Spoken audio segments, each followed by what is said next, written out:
بسم اللہ الرحمن الرحیم۔ السلام علیکم۔ حضرت عدی بن حاتم مشہور زمانہ سخی حاتم طائی کے بیٹے تھے۔ وہ اپنی قوم کے سردار تھے۔ قوم پیداوار اور مال غنیمت کا چوتھائی حصہ ان کی نظر کیا کرتی تھی۔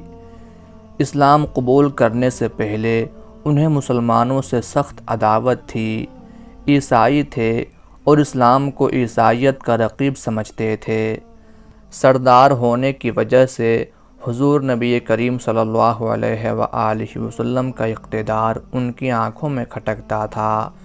ان کی سازش سے یمن کے قبیلے طی نے بغاوت کی۔ حضرت علی رضی اللہ تعالی عنہ ان دنوں یمن کے گورنر تھے۔ انہوں نے اس بغاوت کو ختم کیا اور بغاوت کرنے والوں کو گرفتار کر کے مدینے بھیج دیا۔ ان میں عدی کی بہن صفانہ بنت حاتم بھی تھیں۔ وہ بھی حضور نبی کریم صلی اللہ علیہ وآلہ وسلم کے سامنے پیش ہوئیں تو انہوں نے کہا کہ میں سخی حاتم طائی کی بیٹی ہوں۔ میرا باپ بھوکوں کا پیٹ بھرتا تھا اور غریبوں پر رحم کرتا تھا۔ حضور نبی کریم صلی اللہ علیہ وآلہ وسلم نے فرمایا، تیرے باپ میں مسلمانوں کی سی خوبیاں تھیں۔ عدی کی بہن نے آپ صلی اللہ علیہ وآلہ وسلم سے پھر عرض کیا کہ میری آپ سے ایک درخواست ہے۔ آپ صلی اللہ علیہ وآلہ وسلم اسے قبول فرما کر مجھے شکریہ کا موقع عنایت فرمائیں۔ حضور اکرم صلی اللہ علیہ وآلہ وسلم نے فرمایا، وہ کیا؟ عدی کی بہن نے کہا، میرے باپ کا انتقال ہو گیا اور میرا بھائی یعنی عدی بن حاتم مجھے چھوڑ کر بھاگ گیا۔ آپ مجھ پر احسان فرمائیں یعنی آزاد کر دیں، اللہ تعالیٰ آپ پر احسان فرمائے گا۔ میرا بھائی آپ کی فوج سے خوفزدہ ہو کر شام کے علاقے میں بھاگ گیا ہے۔ آپ مجھے اجازت دیں کہ میں اسے لے آؤں اور آپ صلی اللہ علیہ وآلہ وسلم اس کے لیے ایک امان نامہ لکھ دیجئے۔ یہ سن کر حضور صلی اللہ علیہ وآلہ وسلم چپکے سے چلے گئے اور کچھ جواب نہیں دیا۔ دوسرے روز پھر آپ کا وہاں سے گزر ہوا تو پھر اس نے وہی درخواست دہرائی۔ آپ صلی اللہ علیہ وآلہ وسلم نے فرمایا، تم جلدی کیوں کرتی ہو؟ جب تمہارے علاقے سے کوئی آئے گا جس پر تمہیں اعتماد ہو اس کے ساتھ چلی جانا۔ چنانچہ چند روز بعد ان کے رشتہ داروں میں سے چند افراد آئے۔ عدی کی بہن کہتی ہیں کہ میں نے حضور نبی اکرم صلی اللہ علیہ وآلہ وسلم سے عرض کیا کہ میرے رشتہ داروں میں سے ایسے لوگ آ گئے ہیں جن پر مجھے اعتماد ہے۔ یہ سن کر آپ صلی اللہ علیہ وآلہ وسلم نے میرے لیے کپڑے کے جوڑے بھیج دیے اور زاد راہ اور سواری مہیا فرمائی۔ میں اپنے قرابت داروں کے ساتھ بھائی کے پاس پہنچ گئی۔ عدی فرماتے ہیں کہ میں اپنے بال بچوں میں بیٹھا ہوا تھا کہ دور سے مجھے چند سواریاں نظر آئیں۔ دیکھتا کیا ہوں کہ میری بہن آ رہی ہے۔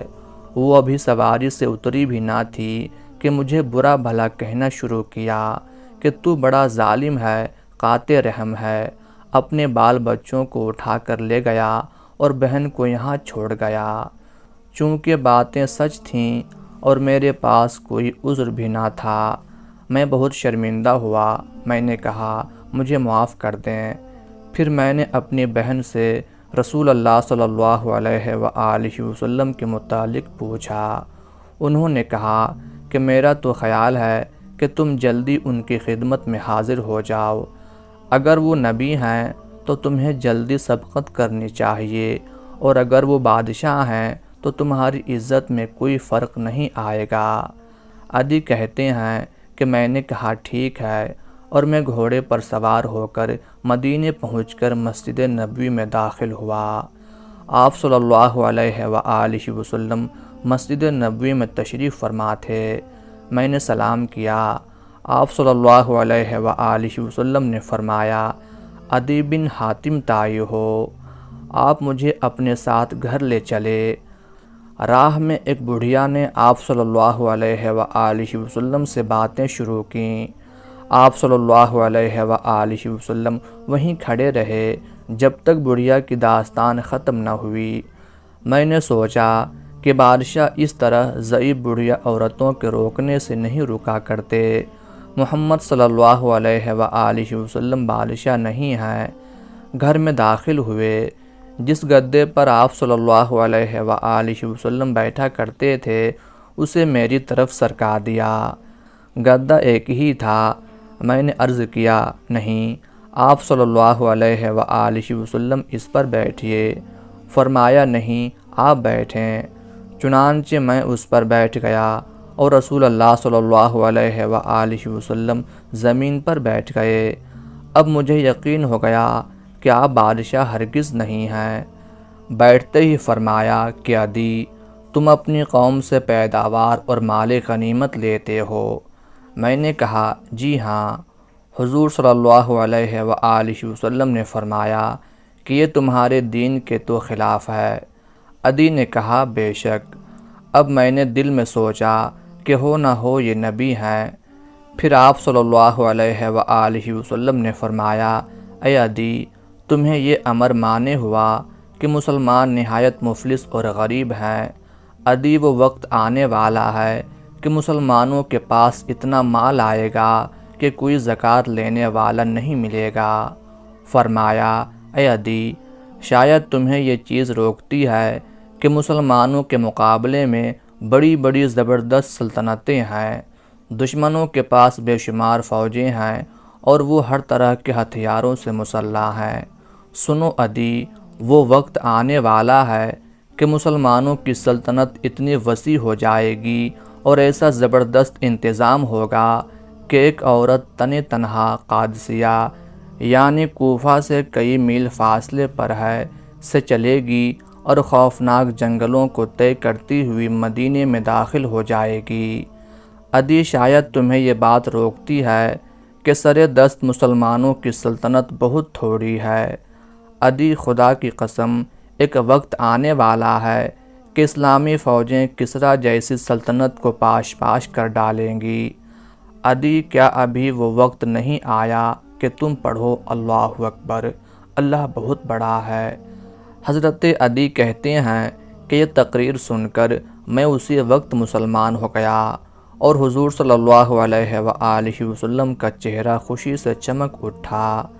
حضرت عدی رضی اللہ تعالی عنہ فتنہ ارتداد کے زمانے میں ثابت قدم رہے اور اپنے قبیلے کو بھی اس فتنے سے روکے رکھا۔ وہ حضرت علی رضی اللہ تعالی عنہ کے دور خلافت میں حضرت علی کرم اللہ وجہہ الکریم کے جانثار ساتھیوں میں سے تھے۔ حضرت علی رضی اللہ تعالی عنہ نے طویل عمر پائی۔ آپ اکثر فرمایا کرتے تھے کہ 2 نشانیاں تو پوری ہو چکی ہیں، تیسری ابھی باقی ہے، خدا کی قسم وہ بھی پوری ہو کر ہی رہے گی۔ پہلی نشانی میں نے بچشم خود دیکھا کہ ایک عورت تنہا اپنی سواری پر قادسیہ سے چلی اور بلا خوف و خطر سفر کرتی ہوئی مدینہ منورہ تک پہنچ گئی۔ اور رہی رسول اللہ صلی اللہ علیہ وآلہ وسلم کی دوسری نشانی، تو میں اس لشکر میں بذات خود موجود تھا جس نے کسریٰ کے خزانوں کو اپنے قبضے میں لیا، اور میں حلفیہ طور پر کہتا ہوں کہ حضور کی تیسری نشانی بھی یقیناً پوری ہو کر رہے گی۔ اللہ تبارک و تعالی نے اپنے پیارے نبی صلی اللہ علیہ وآلہ وسلم کی پیش گوئیوں کو سچا کر دکھایا، اور تیسری نشانی حضرت عمر بن عبدالعزیز رحمۃ اللہ علیہ کے دور خلافت میں پوری ہوئی، جب مسلمانوں کے پاس مال و دولت کی اس قدر فراوانی ہو گئی تھی کہ زکوٰۃ لینے والا کوئی محتاج و مفلس نہیں ملتا تھا۔